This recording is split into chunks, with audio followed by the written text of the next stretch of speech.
राष्ट्र से बढ़कर के कुछ नहीं हो सकता, कुछ नहीं हो सकता। और राष्ट्र तब सशक्त होगा जब हम एक रहेंगे, नेक रहेंगे, तभी नेक रहेंगे।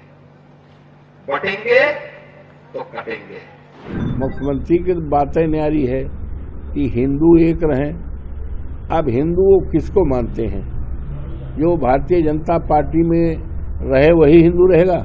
बांटने का और काटने का तो काम आप ही कर रहे हैं, और आज आप यही बात और यही हम लोगों को कहने की कोशिश करें। क्यों? बांग्लादेश के ऊपर जो आपने बड़ी बड़ी बात आपने बोला है, और यहाँ पर आप बनारस के अंदर आप यात्रा निकालते हो, हिंदू जागरण करते हो, और ये बताना अपने भूल रहे हो कि शेख हसीना जी को कहाँ रखा है। ऐसे लोगों से जो देश को बांटना चाहते हैं, अखिलेश, राहुल गांधी और अन्य क्षेत्रों में भी हम देख रहे हैं, वो उन लोगों से देश को सावधान करते रहे। हम देशवासी और हमें अपने देश के सभी और प्रदेश के और नगर के सभी सम्मानित बुजुर्गों पर, सभी सम्मानित माताओं पर, बहनों पर और नौजवानों पर और सब पर बहुत बड़ा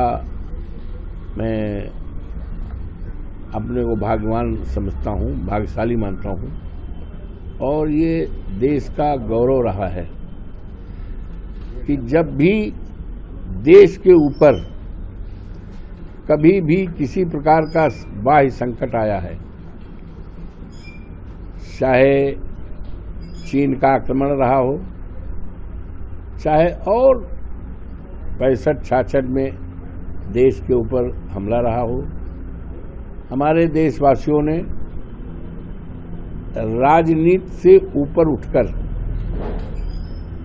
धर्म से ऊपर उठकर सभी लोगों ने देश की रक्षा का काम किया है। ये इतिहास गवाह है। तो जहां तक आदरणीय मुख्यमंत्री जी के बयान को आप कोट कर रहे हैं, तो उनकी तो बातें न्यारी है। मुख्यमंत्री की तो बातें न्यारी है कि हिंदू एक रहें। अब हिंदू वो किसको मानते हैं?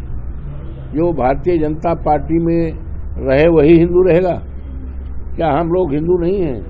यहाँ जितने लोग बैठे हैं, ये आप देख लो, ये जितने लोग बैठे हैं सभी हिंदू हैं, सब जात बिरादरी लोग हैं, पंडित भी हैं, ठाकुर भी हैं, यादव भी हैं, सब बिरादरी लोग बैठे हैं, ठाकुर भी बैठे हैं। तो हमारा देश हमेशा एक रहा है। अनेकता में एकता, अनेकता में एकता का भाव रहा है, यही भाव रहेगा। गंगा जमुनी संस्कृत है, यही रहेगी। अब वो कि हिंदू एक रहें, अरे भाई सारे लोग हिंदू हैं, तो इसका मतलब है कि जो भारतीय जनता पार्टी में है वो हिंदू रहेगा, तो भारतीय जनता पार्टी से जो अलग है वो हिंदू नहीं, यही तो है ना। तो इनका कुछ, इनके सामने कुछ तो है नहीं काम। बहुत ही भारी स्टेटमेंट दिया है, पर बांटने का और काटने का तो काम आप ही कर रहे हैं, और आज आप यही बात और यही हम लोगों को कहने की कोशिश करें। क्यों? क्योंकि आपकी क्या सीटें कम हो गई हैं, अब आपको सबका साथ चाहिए। बोलते तो आए थे आप सबका साथ सबका विकास, पर बुलडोज़र तो आप एक तरफा ही चला रहे हैं।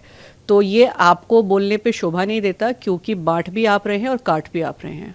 वही मैं कहने कहा कि फिर बांग्लादेश के ऊपर जो आपने बड़ी बड़ी बात आपने बोला है, और यहाँ पर आप बनारस के अंदर आप यात्रा निकालते हो, हिंदू जागरण करते हो, और ये बताना अपने भूल रहे हो कि शेख हसीना जी को कहाँ रखा है मोदी जी ने। ये जरूर देश की जनता को, अब बनारस की जनता और काशी की जनता को जरूर बताइए। हमारे प्रधानमंत्री जी के 5 संकल्प में इस एक संकल्प है कि जाति, भाषा और क्षेत्र के नाम पर जो बांटने का प्रयास करते हैं उनसे सावधान रहना चाहिए।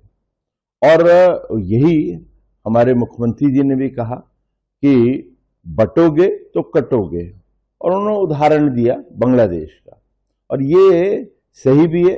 1947 के अंदर भी हम बटे तो हम कटे, और आज भी राहुल गांधी और अखिलेश यादव जी हिंदुओं को जिस तरह से जाति के नाम पर बांटने का प्रयास कर रहे हैं वो खतरनाक एक मोड़ है। और यही नहीं, राहुल गांधी यहां पे बोलते हैं कि यहां पे दलित ओबीसी के नाम पर आपको एक दफे सेंसस होना चाहिए। बहाना सेंसस का है। अब वही चीज राहुल गांधी जब जम्मू कश्मीर में जाते हैं तो नेशनल कॉन्फ्रेंस के साथ वो समझौता करते हैं और आर्टिकल 370 को वापस लाने की बात करते हैं और आर्टिकल 370 के तहत ओबीसी, दलित और जो पहाड़ी समाज है, गुर्जर समाज, उन लोगों को रिजर्वेशन मिलता नहीं। तो एक तरफ आप जम्मू कश्मीर में कुछ और वादा कर रहे हैं, यहां पे कुछ और कर रहे हैं, तो आप देश को जो बांटने का प्रयास कर रहे हैं। इसीलिए कहा गया है, यही संकल्प है कि जो जाति और क्षेत्र और भाषा के नाम पे बांटने का प्रयास करते हैं इस देश में, उनसे सावधान रहना चाहिए। और यही हमारे मुख्यमंत्री जी ने भी कहा है। देखते हुए कहा समसामयिक है इस समय। नहीं, देखिए, ये मैं नहीं कहूंगा। हमारे जो प्रधानमंत्री जी हैं और हमारी जो सरकार है, चाहे वो केंद्र में हो, राज्य में, हम लोग बहुत सक्षम हैं। हम लोग देश की एकता और अखंडता को बना के रखेंगे। मगर हमारा ये भी काम है कि इन ऐसे लोगों से जो देश को बांटना चाहते हैं, अखिलेश, राहुल गांधी और क्षेत्रों में भी हम देख रहे हैं, वो उन लोगों से देश को सावधान करते रहे।